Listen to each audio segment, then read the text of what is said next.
Cecilia, let's talk about your ladies again. Super Falcons, they didn't let you down. No.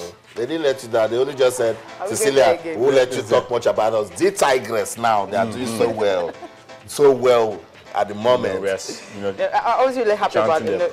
I was really happy. I mean, when Ekuru Madu actually said it's a big statement for the girls, it seems they're really ready to win a third title. Because at the top of the table right now in Group B, a group where you have, when I saw the group, where I said this group is a group that is very, very tough. You have the best, basketball playing country in that particular group. Where you have Egypt, you have Angola, you have Senegal, and you have Nigeria. You're thinking, it's Nigeria going to make it out of the group. Right now, they're top in the group. And later today, about 2 p.m., they will be facing Algeria, of course. That I'm so sure of and confident that they'll definitely win that. Because if you check the record, they've met twice before now. They've met twice before now, because Nigeria, they've always been dominant. The first one, 75-42, they were dominant. The other one, the 53-32, they were dominant in that. And looking at the result you have there on your screen, check it out, 75-64, Algeria and Guinea. I mean, this actually shocked me. 67-66. And Angola, Egypt.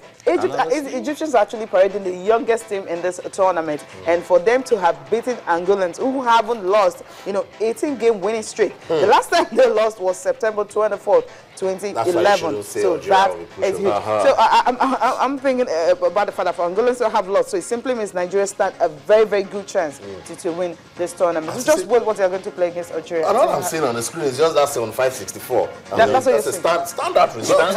Standard result. Right? But it doesn't make any sense. You're having all these standard results, and at the end of the day, you still don't win the championship. Don't say that. Come on, Ayatunde. Why are you so negative this morning? No. Let's not be negative. The fact that they saw what happened to the Super Falcons. No. That's different. The Super Falcons is different. That's different. Their coach wasn't changed. They didn't just bring an assistant coach. They the main coach, and they didn't just bring like 35 players in. We have to. Particularly after not qualifying for the Olympics. Everybody's expecting them to win gold in Congo. Okay, now let's talk about the big guys who actually made it happen. Talking about Helen Ogunjimi, of course. She's a playmaker. Of course, Sarah Ogoke also. Both of them actually came off the bench to actually re-energize the team. And for Sarah Ogoke, she actually scored about 18 points. You also have another lady who scored about 17 points for the girls. I think that's really a big win for them, climbing to the top of the table. So this is really a big statement for them. The games for today: Algeria, Nigeria, the big one, 2 p.m. Guinea and Angola. Okay, we see Guineans can actually take something out of the Angolans. I'm not sure about that.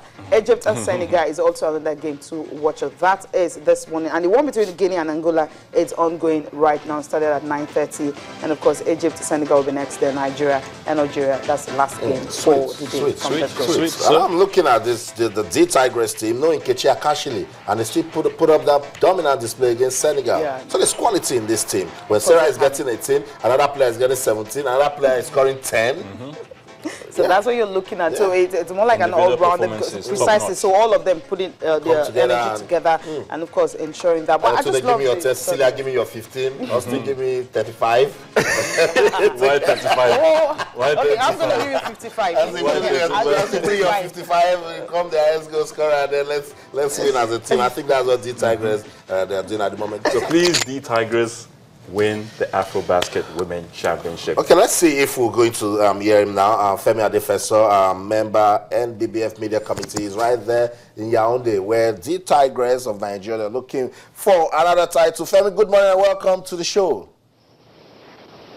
Good morning, Austin. Good to be on the show this morning. Okay, Femi, I see you. You're looking for another Afrobasket medal, right? Because you got one with the men. You're not following. You're not following the ladies to see. Well, all the best. Tell us about that game against Senegal.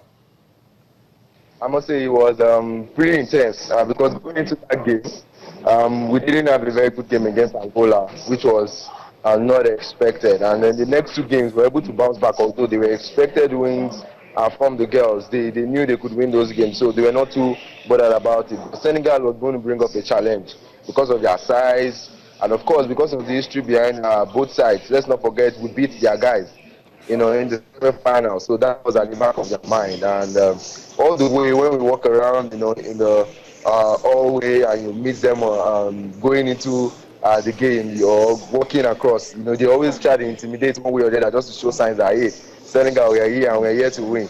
But it was good that the girls actually, played at their best yesterday. For the very first time, we saw a team effort. It wasn't one person carrying the team.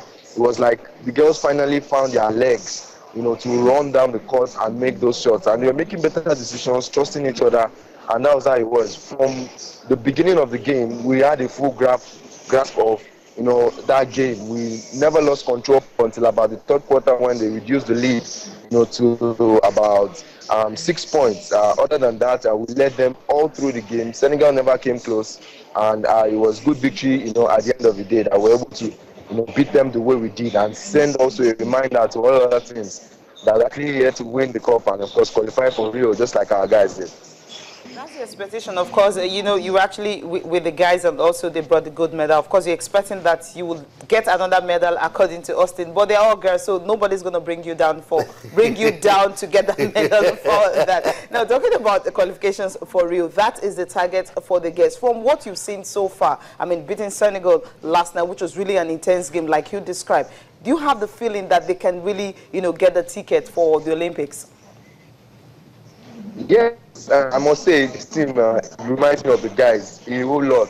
Why? Because just like the guys, they're more like a tournament team. They were improving after each game, and that's what I can see the trend of those girls. The very first game was not good, and we saw improvement. Right afterwards, playing Guinea, then going into the next game against Egypt. They're beating just like that, then coming to Senegal, which has been our best game so far. So I can imagine our next game today against Algeria would also be in a very good one.